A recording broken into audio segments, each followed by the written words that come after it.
माशाअल्लाह, अल्लाह गवाह है कि जितने लोग यहाँ मौजूद है मैं उनको पहले कभी ना देखा ना मिला।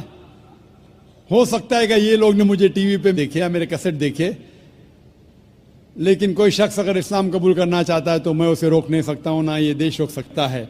मैं आपसे ये पूछना चाहता हूँ भाई साहब, क्या आप पे किसी ने ज़बरदस्ती की इस्लाम कबूल करने के लिए? जी नहीं। किसी ने कोई फोर्स किया? जी नहीं। एनी फोर्स, माली या ताकत का? कुछ नहीं। आप अपनी मर्जी से करना चाहते? जी हाँ। आप मानते हैं कि एक खुदा है? जी हाँ। आप ये मानते हैं कि मोहम्मद सल्लल्लाहु अलैहि वसल्लम उसके आखिरी पैगंबर है? जरूर। इंशाअल्लाह मैं अरबी में कहूँगा और आप उसे दोहराइए। अशहदु अशहदु अल्लाह अल्लाह इलाहा इलाहा इल्लल्लाह इल्लल्लाह व अशहदु वाशहदु अन्ना अन्ना मोहम्मदन मोहम्मदन अब्दुहु अब्दहु व रसूलुहु। व रसूलहु। मैं गवाही देता हूँ मैं गवाही देता हूँ कि अल्लाह के अलावा कि अल्लाह के अलावा कोई माबूद नहीं कोई मामूद नहीं और मोहम्मद मोहम्मद सल्लल्लाहु अलैहि वसल्लम उसके बंदे और पैगंबर है। माशाअल्लाह, आप मुसलमान हो चुके। अल्लाह आपको जज़ाए खैर दे, अल्लाह आपकी मेहनत को कबूल फरमाए। और ये जो नौ मुस्लिम हैं, मैं उनसे इल्तिजा करता हूँ कि आप इस नाचीज़ के लिए भी दुआ कीजिए। आप जब इस्लाम में दाखिल होते हैं तो अल्लाह सुब्हानहू व तआला आपके सारे गुनाहों को माफ़ कर देता है। इसीलिए मैं आपसे फरमाता हूँ कि आप मेरे लिए भी दुआ करना इंशाअल्लाह। जी शुक्रिया। माइक नंबर 3 के अंदर खातून में कोई नॉन मुस्लिम हो तो सवाल कीजिए। यस, अस्सलाम वालेकुम। मैं इकरा इंग्लिश स्कूल धापोड़ी पुणे से हूँ। वो एक इस्लामिक स्कूल है। मैं वहाँ 7 साल से पढ़ा रही हूँ एज अ टीचर। एंड सब मुसलमान बच्चे प्लस उसमें क्रिश्चियनिटी है, हिंदू है, सब टाइप के बच्चे वहाँ पढ़ रहे हैं। उसमें एक खास बात मुसलमान लोगों को मैं कहना चाहती हूँ कि उन लोग में इतनी तो इंसानियत है कि उन्होंने कभी भेदभाव नहीं किए।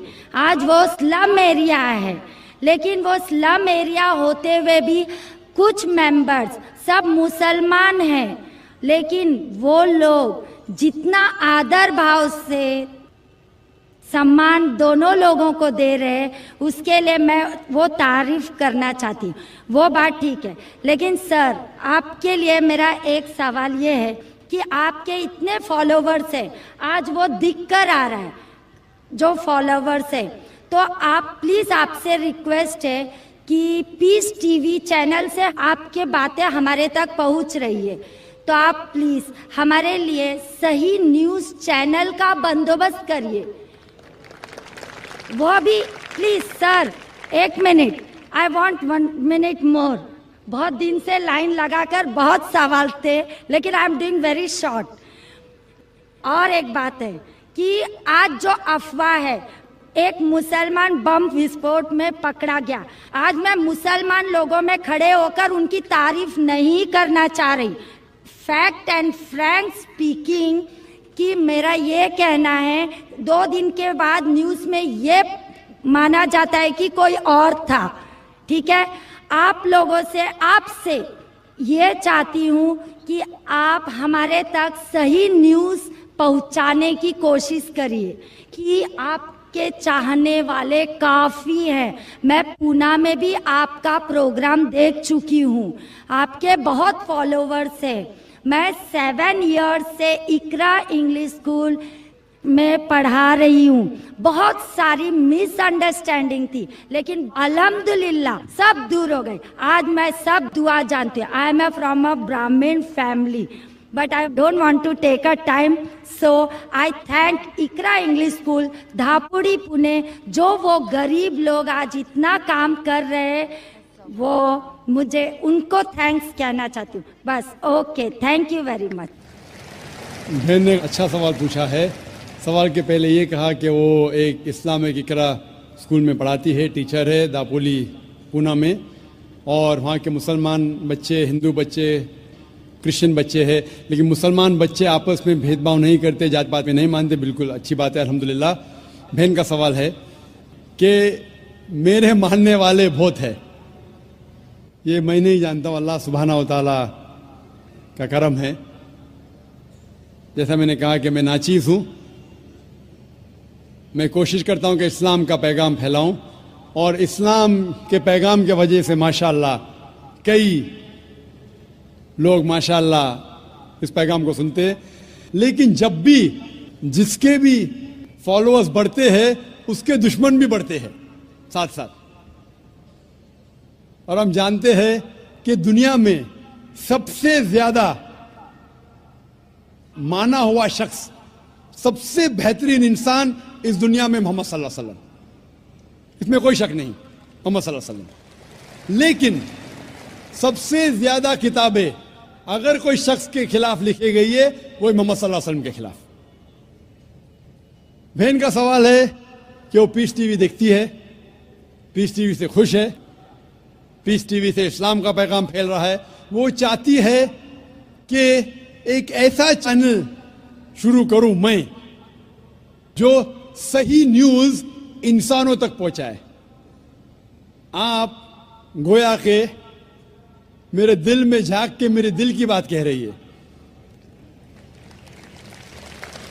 सर एक क्वेश्चन लास्ट ये- सर एक मिनट, जस्ट अ मिनट।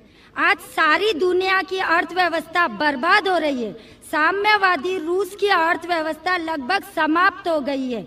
पूंजीवादी अर्थव्यवस्था खत्म होने के कगार पर है। क्या यह सही समय नहीं है कि मुस्लिम अर्थव्यवस्था को लागू कर दिया जाए? Thank you sir. माशाअल्लाह, बहन का काफी मुताल्ला है इस्लाम के बारे में, और वो कह रही है कि इस्लाम सारे जहां में लागू होना चाहिए। वही मैं कहता हूं, this Quran is the constitution. हर मुल्क का कॉन्स्टिट्यूशन होता है, ये इंसानियत का कॉन्स्टिट्यूशन है कुरान। इसीलिए इस कॉन्फ्रेंस का टाइटल है peace the solution for humanity. Islam इंसानियत के लिए हल। जितना इस्लाम फैलेगा उतनी ही इंसानियत की मुश्किलात दूर होंगी। और ये कुरान इज द कॉन्स्टिट्यूशन। अगर ये कॉन्स्टिट्यूशन सारी दुनिया में लागू हो जाएगा, इंशाअल्लाह इस दुनिया के इंसानियत की सारी मुश्किलात दूर हो जाएंगी। आपने जैसे फरमाया कि एक न्यूज चैनल होना चाहिए, यह मेरी ख्वाहिश है। कई साल पहले ख्वाहिश थी कि एक इस्लामिक चैनल शुरू करूं, और जानता हूं कि इस्लामिक चैनल शुरू करना ये कोई खाने की बात नहीं, इट्स एन हरक्यूलियन टास्क।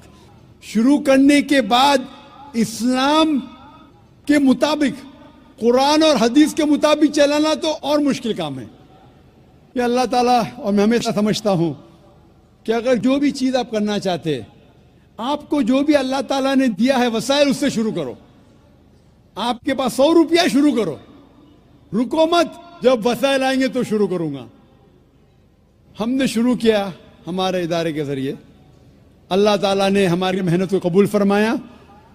अभी एक पीस टीवी माशाअल्लाह है, जो तकरीबन 3 साल पहले शुरू हुआ, 2 साल 10 महीने, और अल्लाह की मदद है, अल्हम्दुलिल्लाह सुम्मा अल्हम्दुलिल्लाह। ये पीस टीवी अभी सारी दुनिया में मौजूद है। 3 महीने पहले सिर्फ साउथ अमेरिका में मौजूद नहीं था, अल्लाह की मदद से 3 महीने से साउथ अमेरिका में भी मौजूद है। क्योंकि साउथ अमेरिका में अंग्रेजी बहुत कम लोग बात करते हैं, क्यों हम कोशिश करें, लेकिन अल्लाह ताला ने वो भी कर दिखाया अल्हम्दुलिल्लाह। और हमारा इरादा है कि एक पीस नेटवर्क हो, और उस पीस नेटवर्क में एक चैनल पीस न्यूज भी हो। मैं चाहता हूं कि आप दुआ करें, एक ऐसा चैनल हो जो सही न्यूज दे। अक्सर channel, news channel, they are governed by politicians. जो न्यूज चैनल की आमदनी है, they behave like groups supporting political parties और डिफरेंट व्यू पॉइंट्स। कोई भी चैनल लो आप, उनकी जो आमदनी है वो एडवर्टीजमेंट नहीं है, दे आर प्रेशर ग्रुप्स।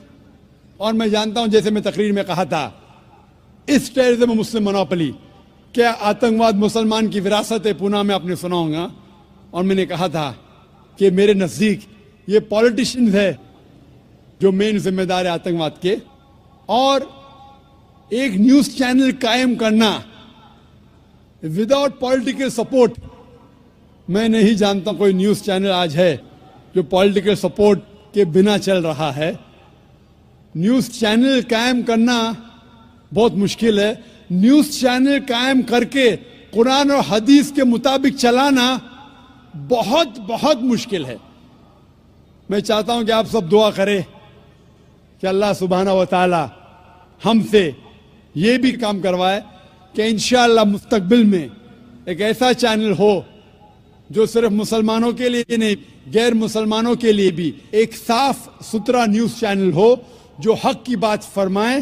क्योंकि अल्लाह ताला फरमाते सूरह इसरा में सूरह नंबर 17 वर्स नंबर 81 में, वकुल जाल हक वज़ाकल बातिल इन्नल बातिल कान ज़हूका, कहो कि हक आ चुका है और बातिल खत्म होने वाला है, क्योंकि बातिल फी नफ्से खत्म होने वाला है। Hope the answer the question is. अगला सवाल माइक नंबर 1 से, अगर वहां पर कोई गैर मुस्लिम भाई हैं। Good evening, sir. My name is Pintu Devnath and I am from Malda, West Bengal. Sir, I am on a BA honors. So, I have some question about kafir. Sir, some Muslim men are said, non-Muslim men, that they are kafirs. So, मैं इसके बारे में आविधानिक अर्थ काफिर का जितना तक जानता हूँ, कुफ्र से आया है ये सब। तो सर, इसका आविधानिक अर्थ होता है इस्लाम के गोपनीयता को जो स्वीकार नहीं करता, उसके सत्यता को जो स्वीकार नहीं करता, उसको काफिर कहा जाता है। आप ही के किसी एक चैप्टर में या किसी एक किताब में लिखा हुआ है सर, अगर इस नाम से आपको बचना चाहते हो तो आप इस्लाम कबूल करो या फिर और दूसरा कोई उपाय ढूंढ लो। ये दूसरा कोई उपाय ढूंढ लो, ये सर मैंने नहीं पढ़ा है, लेकिन मैं ये अपने दिल से बोल रहा हूँ। लेकिन सर, काफिर का सब ये जो बोल रहा है, जो इस्लाम के गोपनीयता सत्यता का जो गोपनीयता है, हम जो वो तो हम कभी अस्वीकार नहीं कर सकते, क्योंकि हमारे बहुत सारे मुस्लिम फ्रेंड्स है, हम उसके साथ बहुत अच्छे तरह से रहते हैं, बहुत अच्छे तरह से बिहेव करते हैं, फिर भी हमको as a non Muslim why I should call an kafir? This is my simple question sir. भाई साहब का सवाल है कि काफिर किसे कहते हैं। खुद ही काफिर का उसने मानी भी दिया, क्योंकि उनने मेरी कसट सुन चुकी है और मेरी किताब भी पढ़ चुकी है शायद। इसमें कहा है कि काफिर आता है लफ्ज कुफ्र से, जिसका मानी है कि इस्लाम की हक्कानियत को झुटलाना। कुफ्र मतलब ना मानना। इन शॉर्ट, काफिर मतलब जो इस्लाम की हक्कानियत को नहीं मानता है, जो नॉन मुस्लिम है। तो अब नॉन मुस्लिम है क्या है? नॉन मुस्लिम है ना, अब नॉन मुस्लिम तो काफिर कहेंगे ना। और जो आपने आखिरी पार्ट जो बराबर से नहीं सुना, मैंने ये कहा, आप चाहते हैं कि कोई आपको काफिर नहीं बोले, आपको क्या गाली लग रही है? काफिर गाली नहीं ना। काफिर मतलब जो इस्लाम को नहीं मानता। इंग्लिश में बोलेंगे नॉन मुस्लिम। अगर आपको गाली लगती है कि काफिर गाली है, एक चीज अगर आपको लगता है गाली है और कोई आपको काफिर नहीं कहते, इस्लाम कबूल करो, कोई काफिर नहीं कहेगा। ये किताब में लिखा था और कुछ नहीं। हम तो कभी सर इस्लाम के गोपनीयता को या सत्यता को कभी अस्वीकार नहीं किया है ना, हम तो कभी भी नहीं बोले ऐसा, तो हमको क्यों काफिर बोला जाए? आप मानते खुदा एक है? हाँ जी। आप मानते कि बुत परस्ती गलत है? सर, बुत परस्ती मतलब ये समझ नहीं है। मूर्ति पूजा गलत है क्या सही है? मूर्ति पूजा सर, हम हिंदू है, अब माँ दुर्गा का जब पूजा होता है, माँ शेरावाली का जब तो पूजा ये हो तो आपको मानते हैं। लगता है कि आप स्वीकार कर रहे हैं, लेकिन स्वीकार नहीं कर रहे, क्योंकि वेद में भी लिखा है कि खुदा का कोई अक्स नहीं है। मूर्ति पूजा भी गलत है हिंदू मजहबी किताब में। तो आप अगर मूर्ति पूजा करते हैं तो इस्लाम की हकीकत को झुठला रहे। आपको लग रहा है कि मैं इस्लाम के खिलाफ नहीं हूं, लेकिन अगर आप मूर्ति पूजा कर रहे, कुरान में लिखा है मूर्ति पूजा गलत, वेद में लिखा है गलत, तो आप अगर करते हैं तो जो भी आपको काफिर बोलता है सही बोल रहा है, मतलब आप गैर मुस्लिम है। उसमें बुरा लगने की बात क्या है? आप समझ रहे ना? नहीं सर, आप बोल रहे कि मैं इस्लाम की हक्कानियत को नहीं झुटला रहा हूं। झुटला रहे तो है, आपने बोले मूर्ति पूजा करते मतलब झुटला दिए। अगर सर मैं इस जगह में कहता हूँ कि मैं मूर्ति पूजा को नहीं मानता, तब मैं काफिर नहीं हूँ। अगर आप बोलेंगे मैं एक खुदा में मानता हूँ, नहीं सर, मूर्ति पूजा में नहीं मानता हूँ। एकेश्वरवाद में हम मानते हैं एकेश्वरवाद को, लेकिन सर मूर्ति पूजा का जो बात है, अब शेरावाली की पूजा हो रही है या माता दुर्गा की पूजा हो रही है, वो तो सर झुटला नहीं सकते ना। हाँ, तो ये झुटलाएंगे तो ही आप वेद के करीब जाएंगे, फिर ही आप कुरान के करीब आएंगे। अगर नहीं झुटलाएंगे मतलब आप करीब नहीं है। उसका मतलब अरबी में कहेंगे काफिर, इंग्लिश में कहेंगे नॉन मुस्लिम, हिंदी में कहेंगे गैर मुस्लिम, अरबी, हिंदी, इंग्लिश। इंग्लिश में नॉन मुस्लिम। अच्छा sir, one more question for me sir, मैं एक नॉन मुस्लिम होकर क्या सर मक्का हज करने जा सकता हूँ? भाई साहब का सवाल है कि वो नॉन मुस्लिम होके मक्का हज करने जा सकते। मेरा पहला क्वेश्चन, आप क्यों हज करना चाहते? जब मानते ही नहीं मूर्ति पूजा गलत है। अभी सर मान लिए आपके पास, आप जब बोल रहे हैं तो सही होगा, मान लिए हम। मान लिया, अच्छा तो मैं पहला जवाब देता हूँ फिर आपके पास आता हूँ। आप मान लिए तो अच्छी बात है। क्यों गैर मुसलमानों को मक्का मदीना जाने की इजाजत नहीं है? क्योंकि हर शहर के कुछ शराइत होते हैं। जैसा कल मैंने कहा था, हिंदुस्तान में कुछ एरिया है जिसे कहते हैं कैंटोनमेंट एरिया। कैंटोनमेंट एरिया मतलब सिर्फ मिलिट्री के लोग जा सकते हैं, civilians not allowed. Civilian not allowed. आप सुन चुके मेरा जवाब, सिविलियन नॉट अलाउड। मैं कहूंगा नहीं, मैं हिंदुस्तानी नागरिक हूं, हिंदुस्तानी नागरिक है सही है, कैंटोनमेंट एरिया में अलाउड नहीं है। वो लोग जो अपनी जिंदगी देश को बचाने के लिए लगाए हैं उनको अलाउड है। उसी तरीके से मक्का मदीना हमारा इस्लाम का कैंटोनमेंट एरिया है। वो लोग जो अपनी जिंदगी देने को तैयार है इस्लाम के लिए, वो लोग का अलाउड है, बाकी लोग का अलाउड नहीं है। पहला जवाब। दूसरा जवाब, हर मुल्क में जाने के लिए वीजा की जरूरत है। वीजा मिसाल सिंगापुर में गया था पहली बार 1986 में, इमिग्रेशन फॉर्म में लिखा था डेथ टू ड्रग ट्रैफिकर। अगर ड्रग आपके पास मिला, कत्ल। मैं नहीं बोल सकता अरे डेथ पेनल्टी खराब है, सिंगापुर में आने का है, रूल को फॉलो करो, वरना सिंगापुर में मत आओ। आप समझे ना? इसी तरीके से हर कंट्री में जाने के शराइत है। अमेरिका जाने के लिए सबसे ज्यादा शराइत है। तुम ये करते, are you a terrorist? Sir जहाँ पर आपको भी रोका, are you a terrorist question है। किसने हाँ लिखा मैं अभी तक जानता नहीं हूं। किसने हाँ लिखा अभी तक मैं जानता नहीं हूं। Do you belong to terrorist organisation? अभी तक के मैं नहीं जानता हूं किसने हाँ लिखा। ये क्यों लिखते पता नहीं मुझे। इसी तरीके से मक्का मदीना जाने के लिए एक अहम शर्त है, सबसे अहम शर्त जो जरूरी है वो ये है कि वो शख्स जो मक्का या मदीना जाना चाहता है वो अपने जबान से कहे ला इलाहा इल्लल्लाह मोहम्मद रसूलुल्लाह, ना कोई माबूद है सिर्फ अल्लाह के और मोहम्मद सल्लल्लाहु अलैहि वसल्लम के पैगंबर है। इसमें अगर आपको यकीन है तो आप जा सकते हैं। नहीं सर, इसमें बहुत एकदम यकीन है, क्योंकि हम जब 4 साल पहले ट्रेनिंग में थे तब हमारा एक दोस्त, मैंने दोस्त का दादा हुआ करता था, बड़े भैया से, उसने हमको सिखाया कभी किसी मस्जिद के सामने से जाओ, अगर तुमको कुछ ना आए सिर्फ यही बात बोलो ला इलाहा इल्लल्लाह मोहम्मद रसूलुल्लाह, ही बोलो। बोलने के अलावा यकीन करते हैं खुदा है के? हाँ जी। आपको यकीन है कि बुत परस्ती गलत है? आज से तो यकीन हो गया, ठीक है? आप आज से यकीन हो गया, कल क्या किया वो माफ हो जाता है। आप मुसलमान बन के कल क्या किया माफ हो जाता है। तीसरी चीज, क्या आप मानते मोहम्मद सल्लल्लाहु अलैहि वसल्लम आखिरी पैगंबर है? हाँ जी। तो आप मुस्लिम बनना चाहते हैं? अभी ये तो पिताजी और माताजी के ऊपर डिपेंड करेगा। आप बनना चाहते, पिताजी माताजी ने, आप बनना चाहते? हम अकेले बन के सर, वो लोग भी तो हमारे इंशाल्लाह आएंगे। वो आएंगे क्या नहीं, अल्लाह ताला उनको पूछेगा। पहले आप कबूल करेंगे फिर उनको लेके आएंगे ना। हम तो तहे दिल से आपका बोल रहे हैं कि हम कबूल करना मानते चाहते। खुदा के? हाँ मानते बुत परस्ती गलत है? गलत है। आप मानते मोहम्मद सल्लल्लाहु अलैहि वसल्लम पैगंबर है? हाँ। आपको कोई भी जबरदस्ती करा ये कहने के लिए? नहीं। कोई दबाव नहीं। कोई भी आपको रिश्वत दे रहा है? नहीं। आप अपने दिल से करना चाहते हैं? हाँ, तहे दिल से। उसके बाद जिसको भी आप कहने के आप कह सकते हैं। तो मैं अरबी में कहूँगा, आप दोहराएंगे? Why not? अशहदु अशहदु अल्लाह अल्लाह इलाहा इलाहा इल्लल्लाह इल्लल्लाह व अशहदु व अशहदु अन्ना अन्ना मोहम्मदन मोहम्मदन अब्दुहु अब्दुहु व रसूलुहु। उरसुलुहु। मैं शहादत देता हूँ के अल्लाह अल्लाह के अलावा कोई माबूद नहीं और मोहम्मद सल्लल्लाहु अलैहि वसल्लम उसके पैगंबर और बंदे हैं। माशाल्लाह मुसलमान हो चुके। अभी मैं दुआ किया इंशाल्लाह अल्लाह ताला को और हिदायत दे, आपको सबसे बेहतरीन जिंदगी दे इस दुनिया में और आखिरत में भी। और मेरी आपसे इल्तिजा है कि ये पैगाम आप अपने वालिदैन के पास भी लेके जाइए, क्योंकि आपका फर्ज है कि आप उनको हक्कानियत बताएं सर। और इंशाल्लाह आपको अगर जाने का है मक्का, अभी आपको पासपोर्ट में चेंज करने पड़ेगा और इंशाल्लाह मक्का आप जा सकते हैं। इंशाल्लाह आपको मुश्किल है तो मुझे कहिए, मैं इंशाल्लाह आपको मक्का लेके जाऊंगा इंशाल्लाह। Sir one more question sir, please sir.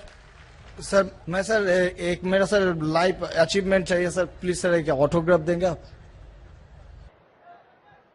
इंशाल्लाह अगर कोई पेपर आपके पास है पहने तो इंशाल्लाह मैं आपको दे देता हूँ इंशाल्लाह।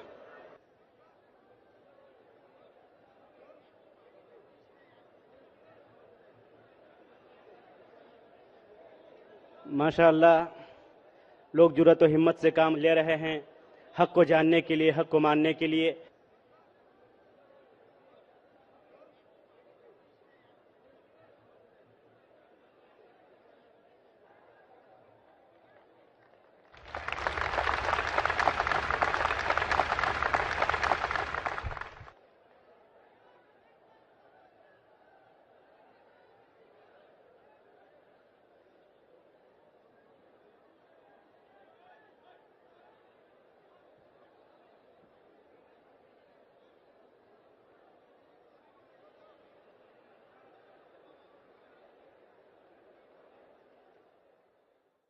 अगला सवाल माइक नंबर 3 से। अगर कोई है माइक नंबर 2 पर, वहां पर अगर कोई गैर मुस्लिम भाई हैं तो अपना सवाल कर सकते हैं। माइक नंबर 2 से। मैं श्यामा मंडल प्राइमरी स्कूल का टीचर हूं। मैं मालदा डिस्ट्रिक्ट से आया हूं। मेरा मन में बहुत दिन से कुछ सवाल है मेरा धर्म के प्रति, और जो स्वर्ग और नर्क के बारे में बार बार बोला जाता है, ये सचमुच क्या स्वर्ग और नर्क कहीं पर है? ये मैं जानना चाहता हूं।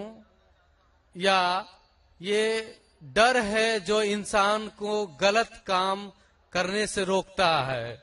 इसके बाद मूर्ति पूजा के कारण रामदेव बाबा जी बोलते हैं, श्री श्री रविशंकर भी बोलते हैं कि मूर्ति पूजा, जैसे कि जो मूर्ति है जो अपना कर्म किया है, पहले धर लीजिए कि हम लोग कृष्ण को मानते हैं, तो कृष्ण ने जितना कर्म किया है, अगर हम मूर्ति को देखते हैं तो उसको गुण जो है वो हमें याद आने लगता है। तो ये पॉजिटिव बोलते हैं कि मूर्ति को देखने से उसके अंदर में जो अच्छाई गुण था वो हम में जाग जाता है और हम वैसा ही बनना चाहते हैं, अच्छा बनना चाहते हैं। भाई साहब ने 2 सवाल पूछा है। पहले सवाल ये है कि क्या स्वर्ग और नरक असली में है या सिर्फ डर पैदा करने के लिए इंसानों के लिए है? स्वर्ग और नरक असली है, जन्नत और जहन्नम असली है, और असली चीज भी डर पैदा करती है। जरूरी नहीं कि वो बनावटी होना चाहिए, असली है। और इसमें जो लोग गलत करेंगे वो नरक में जाएंगे, जो अच्छा काम करेंगे स्वर्ग में जाएंगे। जहां तक कि दूसरा सवाल है कि रामदेव बाबा और श्री श्री रविशंकर कहते हैं कि श्री कृष्ण को जब उसकी तस्वीर को देखते हैं, मूर्ति को देखते हैं, जो अच्छे काम किए वो याद आते हैं और आप उनके जैसा बन जाते हैं।